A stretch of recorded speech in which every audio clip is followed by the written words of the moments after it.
Hey, this is Josh from The Movement. You're watching Wheeler's Weekend Jams live and direct. Wheeler's Weekend Jams, live and direct. Ladies and gentlemen, thank you for tuning in for another lovely interview on Wheeler's Weekend Jams, live and direct.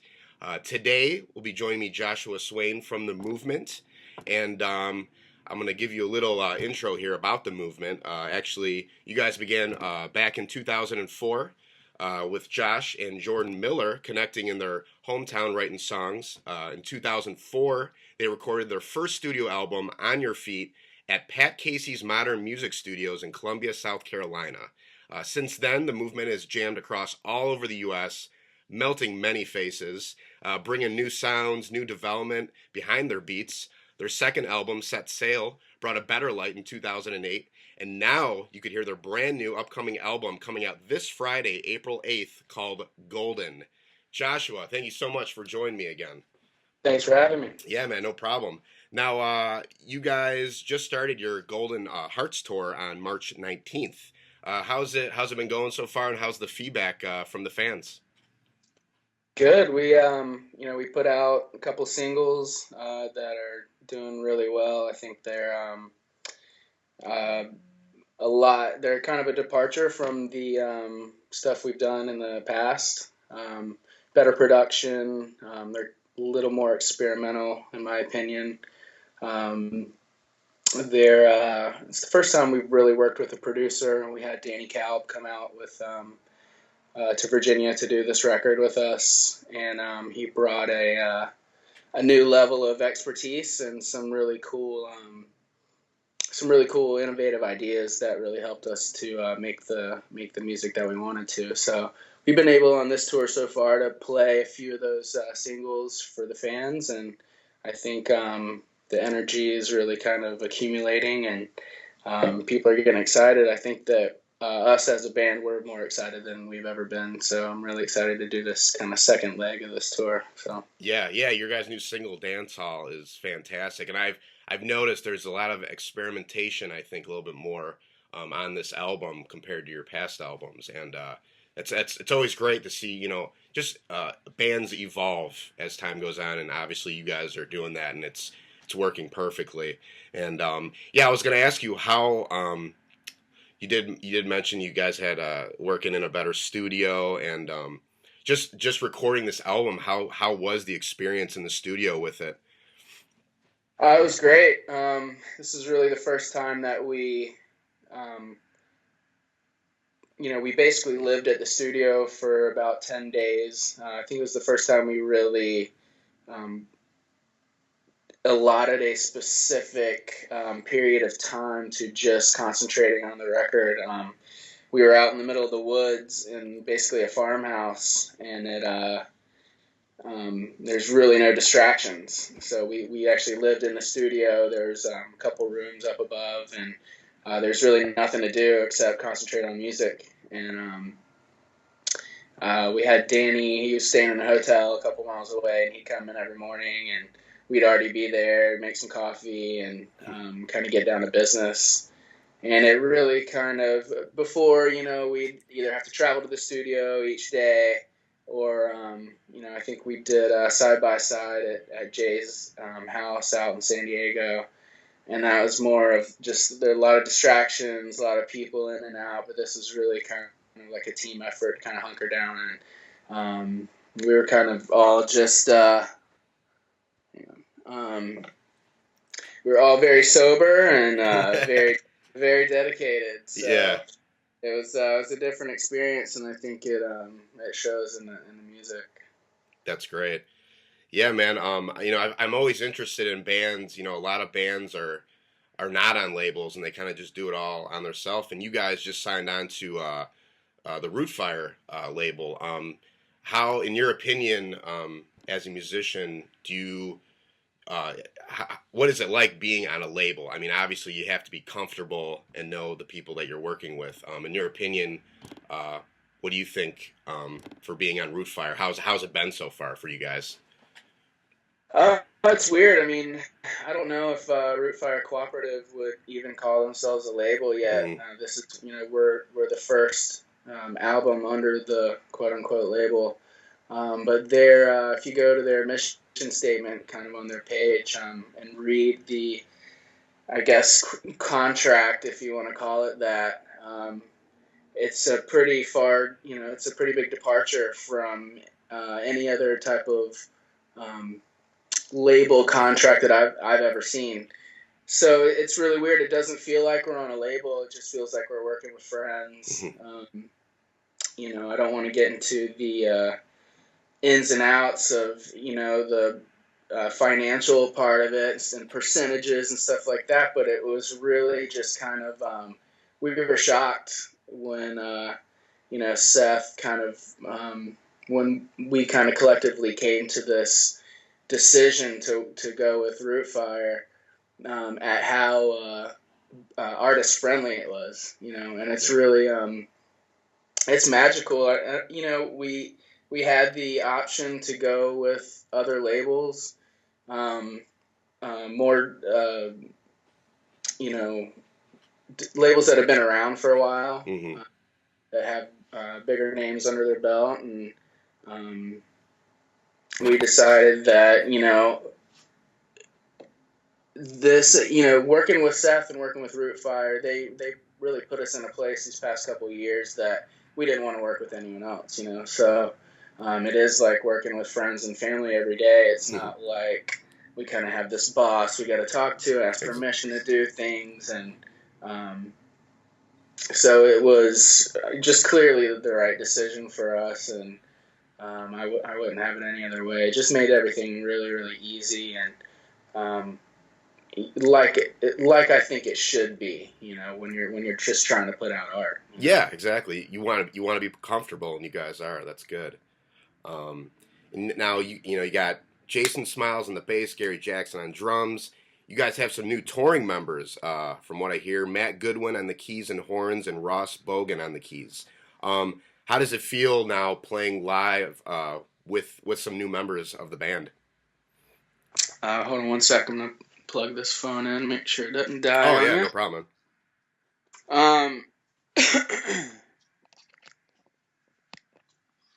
So it's really a trip.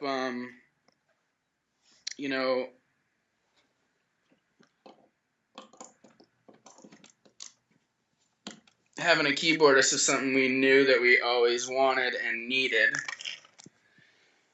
and it's really hard to find one. Yeah.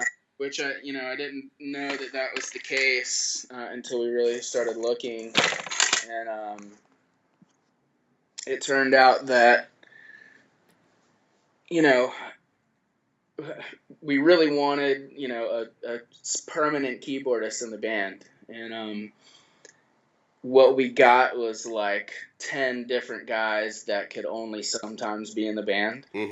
And which is really difficult. You want your fan base to be able to identify with the same people up there every time, and it kind of sucks for us to.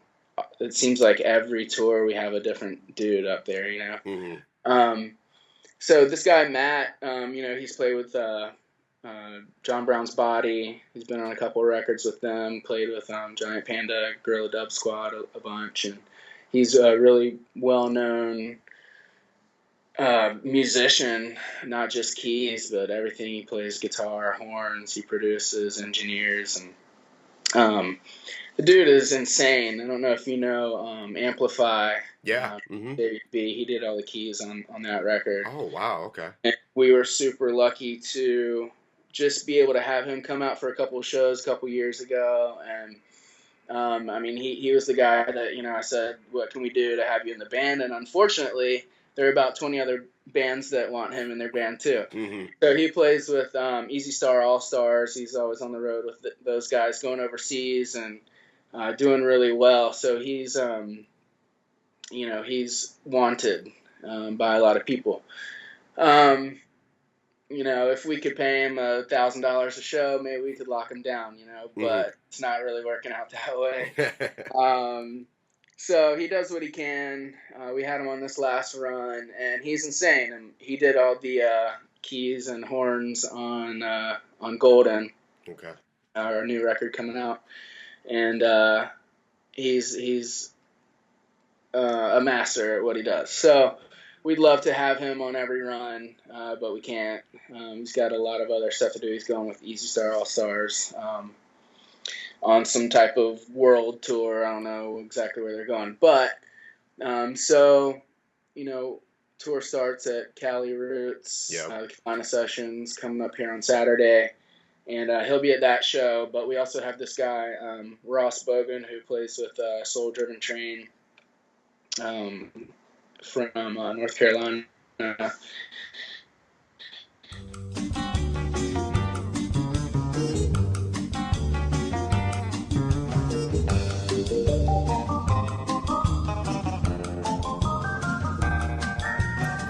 Well, hey, I'm gonna throw a fun question at you. Sure. Your dream collaboration. Who would you collab with, living or dead? Wow. It sucks that I just got to pick one. I've had a good time to think about it now. Cool. No, I was saying earlier, I was fortunate enough to actually on this record be able to work with Elliot Martin from John Brown's Body. And that he's like my favorite artist, so I got super lucky with that one. It's kind of like I got to check that one off already, Yeah, So, yeah. But if you got to go the living or dead route, it's got to be Bradley from Sublime. I mean, we were super unfortunate to have him pass away so early. And he's kind of definitely one of the guys who spearheaded this whole movement, of this kind of different style of alternative reggae or whatever you want to call it. And I think anybody who was in this genre would be lying if they said that he wasn't one of their top choices. Mm-hmm. Definitely a huge inspiration to me. One of the big reasons I got into this, and yeah, it'd have to be Brad. And if not Brad, it'd be, Bob or, Tupac, or there's probably about 20 other people I could list right now. So, but yeah, it would be super cool if Brad was still alive to do something with him, Yes, Brad, may he rest in peace, man. He has some amazing albums. But now, I'm a huge movie buff.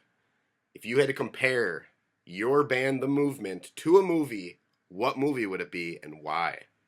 Wow, never. I stumped you there. To a movie.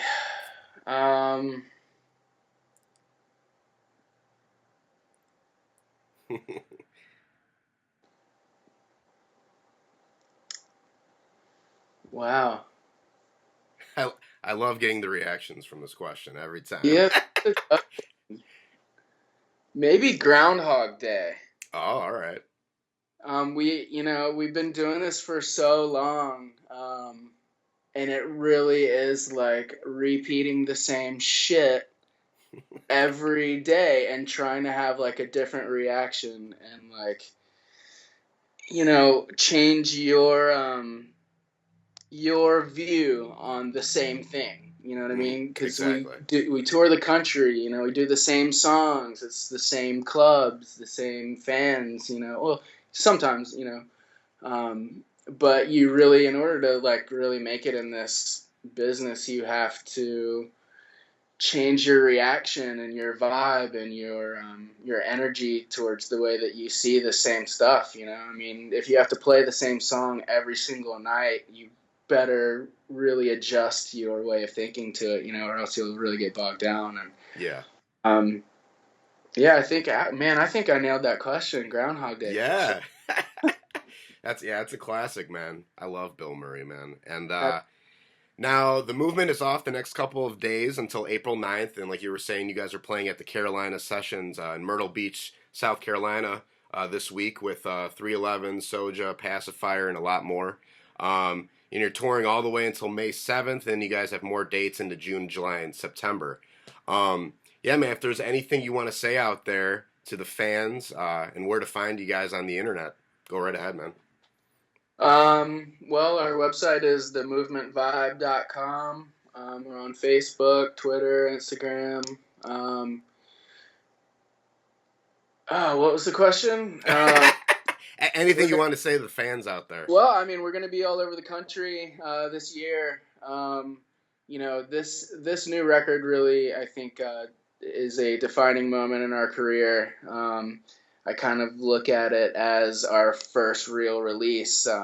Technically, this is our 7th record under the Movement name. Some of the records are more obscure than others, but in my opinion, to me, this is our first real release, and us as a band, we're more excited for these songs this time in our career than we've ever been.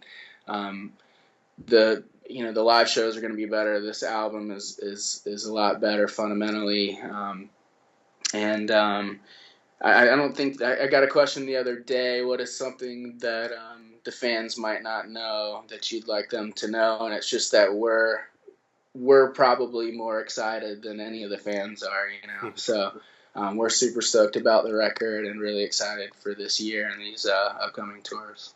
That's awesome, man. Yeah, you guys need to come out to Chicago one of these days. Just saying. Absolutely. Are we not coming through there? I don't even know. No, man. Like all the tours, I'm always like messaging you guys. I'm like, come to Chicago. But that's okay. I'm sure you guys will be here in the future. Hope so. But yeah, hey, Josh, man, thank you so much for doing this. And everybody who tuned in, watched this interview, make sure to check out our website at WheelersWeekendJams.com. You can find us on Facebook, Twitter, Instagram. And remember, this coming August 13th, in Geneva, Illinois, Wheelers Weekend Jams is throwing his first official concert. We got 7 bands on the bill. Jay Randy, Coyote Man, Bruce 3, and The Revenge. A lot more. Stay tuned. Be aware. And thanks again, man. Thank you. Thanks for having me.